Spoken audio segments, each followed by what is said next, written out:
बच्चे और जादुई मुर्गी।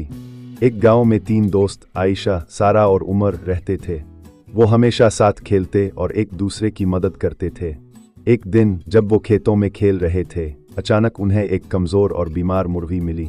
वो कांप रही थी और बेहद कमज़ोर लग रही थी। शायद भूखी है, सारा ने अफसोस से कहा। हमें इसे अपने साथ ले जाना चाहिए, आयशा ने कहा। हाँ, अगर हम इसका ख्याल रखेंगे तो ये ठीक हो जाएगी, उमर बोला। तीनों ने मुर्गी को घर ले जाकर इसकी देखभाल की। सारा ने इसके लिए नरम बिस्तर बनाया, आयशा ने दाना दिया और उमर ने पानी पिलाया।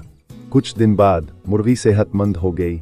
फिर एक सुबह जब वो जागे तो हैरान रह गए। मुर्गी ने चमकता हुआ सुनहरी अंडा दिया था। ये जादुई मुर्गी है, उमर ने कहा। हाँ, शायद ये हमारी नेकी का इनाम है, सारा ने कहा। अब वो मुर्गी का खूब ख्याल रखने लगे और वो रोज सुनहरी अंडा देने लगी। जल्द ही वो सब खुशहाल हो गए, मगर उन्होंने कभी लालच ना की। सबक: नेकी का बदला हमेशा अच्छा मिलता है।